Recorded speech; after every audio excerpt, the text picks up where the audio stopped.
Who are we speaking about when we speak about God? Hi, I'm Lisa Colon-DeLay. I'm an author, a thinker, a podcaster, and I am here on my YouTube channel and other places to talk about spiritual formation and images of God. And today I want to talk about the unknown God, or perhaps the God we don't know about because of the West and the Roman Empire. The West misunderstands what is most ultimate. In the USA, this figure, God, can we be honest for a minute? It's decidedly male. It's a kind of Zeus-like figure most of the time in our minds. But God is something that by logic and by definition must transcend categories and our finite knowing. It's most common for people in the USA, when they speak of God, to envision a mighty deity that is decidedly male, of course, and has personal issues. For instance, God gets angry, kills people, exacts wrath or vengeance, and is pleased when his devotees do that in his name, even. This construct of God isn't by accident. The Roman Empire, more than any other of the influences, including even the influence of Jesus himself, is how we in the West conceptualize God. The Roman Empire took over Christianity hundreds of years after Jesus walked this earth. And it shows, if we think more carefully, even for a few minutes, we can realize that God is something, or someone, that is, by definition, transcendent of all our categories. Among the best choices or better choices for growing our understanding of who we're speaking about when we speak about God, I offer a kind of upgrade that is being elucidated by a foremost scholar and thinker, David Bentley Hart. He is a brilliant American Eastern Orthodox theologian, philosopher, a writer, and a cultural commentator. So Hart contends that the being we most often refer to as God has a different sort of sovereignty. He views God's sovereignty not as a capricious or domineering power, so common in our cultural understanding, but instead as the absolute, the loving ground of all being that guarantees ultimate, universal salvation. He rejects Calvinist views of arbitrary election, arguing true divine glory requires that God redeems all creatures, ensuring good actually overcomes evil. And that's pretty logically consistent if we just put that together.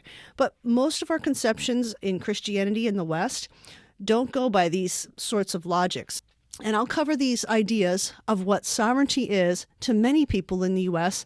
that have Presbyterian, Reformed, or Calvinistic traditions that influence this thinking. The majority of churches in the USA and the West generally think of God as this kind of domineering power and someone who will damn his creation to hell and suffering and torment forever and ever and ever. But does that make sense? Can a truly good God be able to do morally evil things and be able to fail? An omnipowerful God can fail? Doesn't make any logical sense. So here are some key tenets of David Bentley Hart's view that I think are rather interesting. Even if you don't embrace them personally yourself, you might find some value in them. You might allow it to adjust your thinking. Bentley Hart views God as being itself. Hart defines God metaphysically as being, consciousness, and bliss, the source of all existence, not just a highest being among others, which is the common illogical way we might think of God.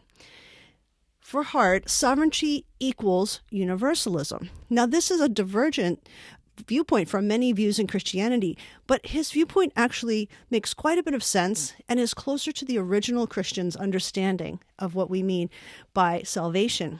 If God is truly sovereign, contends Hart, perfectly good, God cannot fail to save all creatures. Otherwise, creation is failure. Hart argues against the moral repulsiveness, as he puts it, of eternal damnation that many of us sense even instinctually. And we felt bad for feeling this. We felt bad to think it's not right for God to damn his creation he deemed good and into eternal punishment forever and ever. That doesn't seem right. Well, your moral instincts are accurate. They point to God's signature in us that is in all creation, that is sourced in love, and that is probably why that terrible feeling erupts in us. God damning people is a repugnant and morally inappropriate idea. But now we have better and more thoughtful and more logical language for coming to this conclusion because we have some of Hart's contentions for that.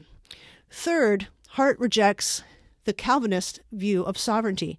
Hart explicitly calls traditional Calvinist notions of divine sovereignty deeply defective. Another one of his key takeaways is that creation comes from nothing, creatio ex nihilo. Because all things come from God, they ultimately belong to God and must return to God. This is very prevalent thinking in Orthodox Christianity and early Christianity and Oriental Orthodox Christianity. I think it just makes plain sense. Well, it's finally okay to say it out loud. Another contention is freedom and grace. While human freedom is real, it cannot ultimately elude God's love. Evil is temporary and a condition that will be purged. A person will become truly liberated, and having that freedom and actual agency that comes through God's grace, that person would never choose something less than love and less than their best interest.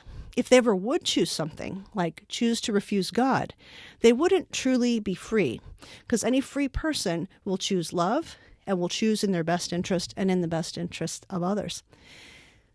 Divine wisdom is another one of Hart's main takeaways. This is called Sophia, which is a word for wisdom.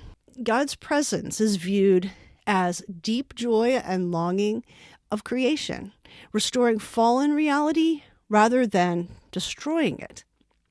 In essence, Hart argues that for a Christian Vedantic or a mystical view where God is all-encompassing and sovereignty is expressed through the theosis or the divination of all things, where all things become subsumed back into the divine.